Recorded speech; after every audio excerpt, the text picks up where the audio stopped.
Hello, good evening. I just wanted to give you now an idea of what is the kind of preparations or what kind of knowledge you need to have as an interpreter. Of course, apart from the knowledge that you actually need to read, interpreters needs to be all the time reading, you know. If you're going to a conference 2 days beforehand, you start reading and carry on reading in order to improve your knowledge, to know the background about the event, if they are discussing whatever they are discussing. If it is IAEA, which is الوكالة الدولية للطاقة الذرية, for example, discussing an issue, so you need to go and read their website to know what they are all about. If it is to do with, let's say, the International Court of Justice, if it is in the court, then you need to read about the court and all the rules in the court and so on. So you need to be aware of that as well. If it is in the United Nations, you need to go and read about what this country or the speaker is saying. So you read a bit of knowledge about that. Now, in terms of production, in terms of output, what kind of things you need to be prepared for? Of course, you need to know language. You need to understand language really well, very, very well. And you need to know the grammar, pronunciation, really to be very good. And also you need to divide the actual text, i.e. what you hear, is into known information, unknown information, or what's called theme and rheme.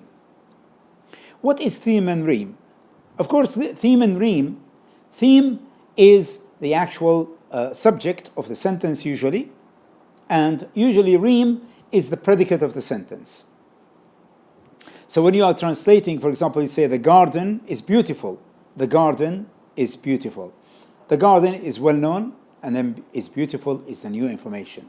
So you divide all the talk between, or the speech or the discourse into theme, rheme, theme, rheme, theme, rheme.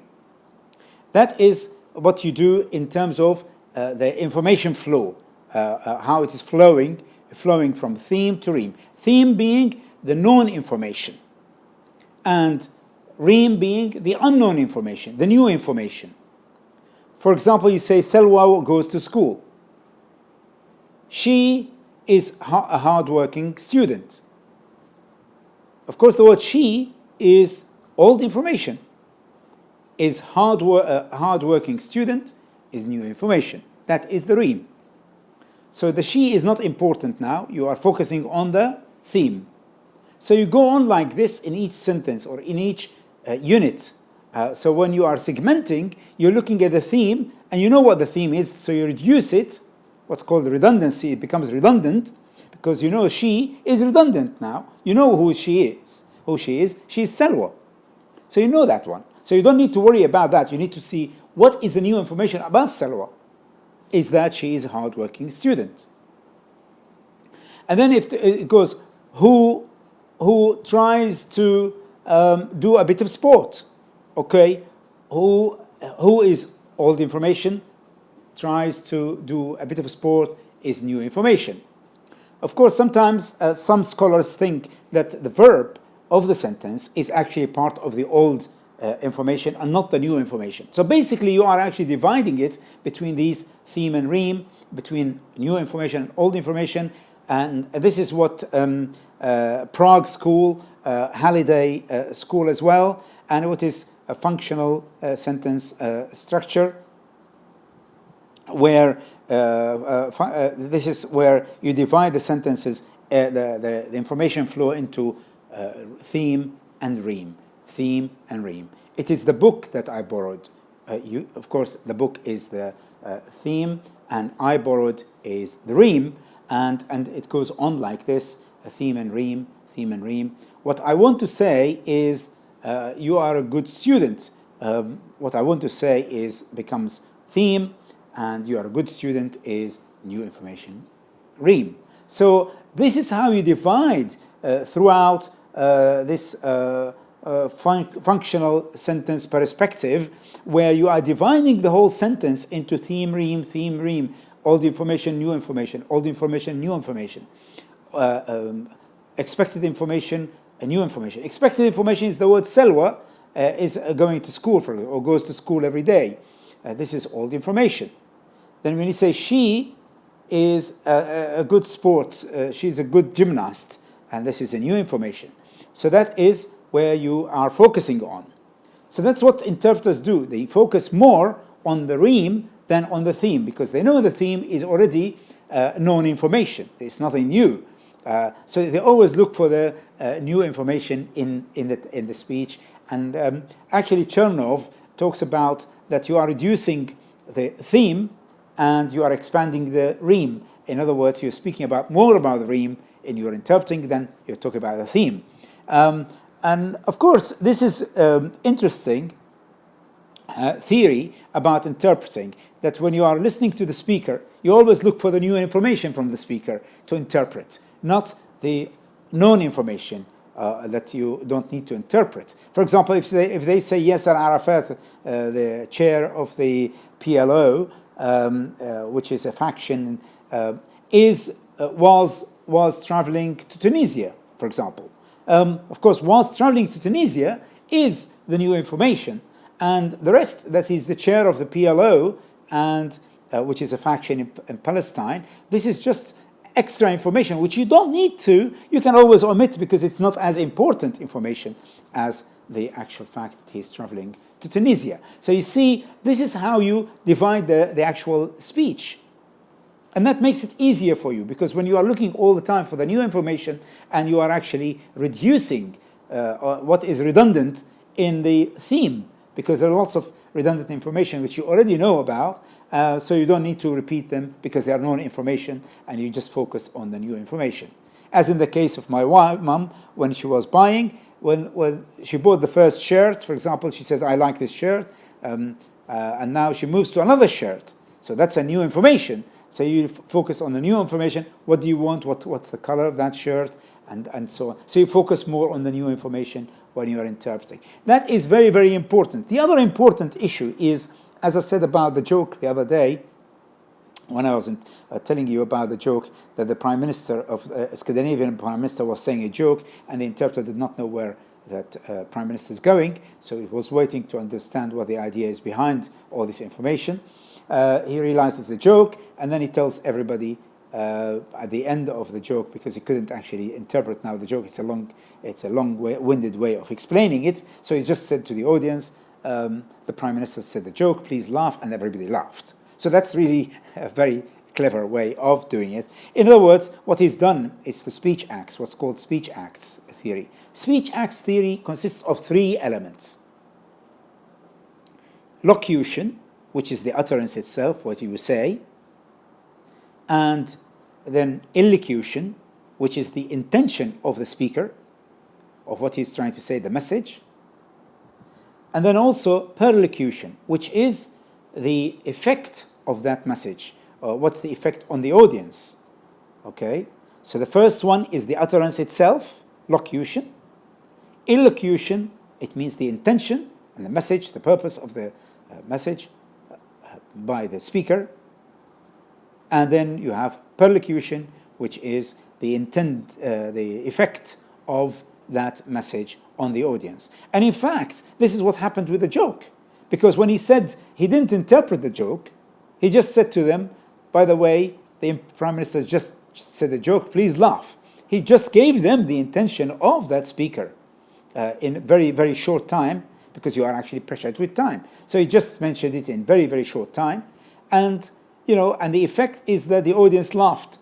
And the Prime Minister was happy because he saw the effect of his joke, that his joke's been understood by the audience, even though the audience did not know what the joke is about in the end. But that's what happens at that. Well, this is the speech act theory, which is part of Chernov's model.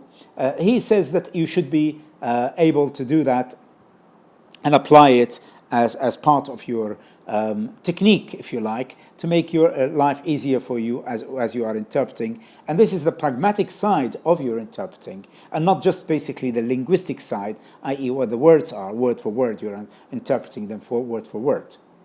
And that's what's happened in that case, as in the case of the joke.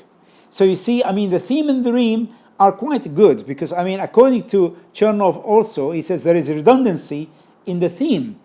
In other words, the redundancy means there are lots of information that are already known information in the speech, which you need to reduce to the minimum. That's the idea. And then increase the actual theme. Rheme is spelled R-H-E-M-E. It's not Rheme as in a girl's name, Rheme.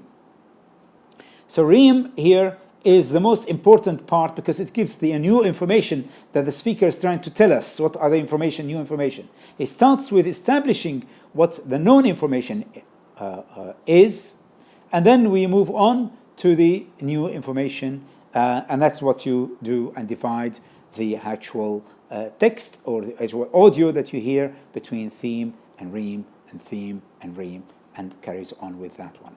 And on top of that, of course, you need to know that you need to prepare the terminology. It's like when you're doing medical. In the medical, you need to remember all these terms that are in the medical field, what they are, what they mean, in both languages.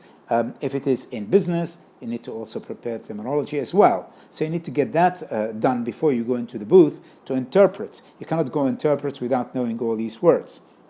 Sometimes, I mean, when I was interpreting in the medical field, sometimes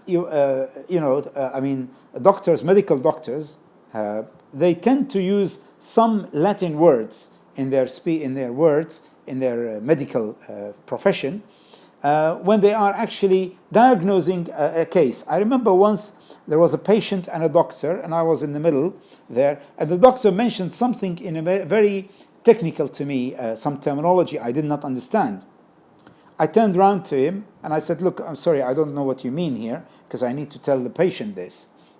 What does it mean in simple English? And he told me. Now, of course, this is very good opportunity for you if you are doing consecutive, because in consecutive, you have the chance of stopping the speaker and asking the speaker what they mean. And you are entitled to make sure that you understand what the speaker is saying, because you don't want to interpret anything wrong. You need to make sure that you understand what's being said. So once I understood what the medical doctor was saying, I turned down to the patient and I told her what the case that he was describing is and what the medication was. So this is how you need to be. You are trusted. You are, in a way, you are under oath, like Hippocrates' oath. When you are talking about in medicine, they are on oath. When they are doing that, or when you are in a court, you say the truth, nothing but the truth. So help me God, which is also an oath.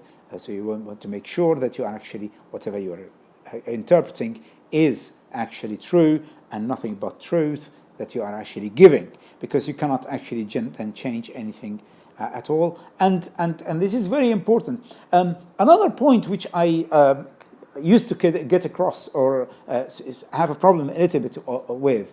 Of course, when I go into the interpreting booth, before I go to the conference or when I'm doing interpreting, I go and read a lot.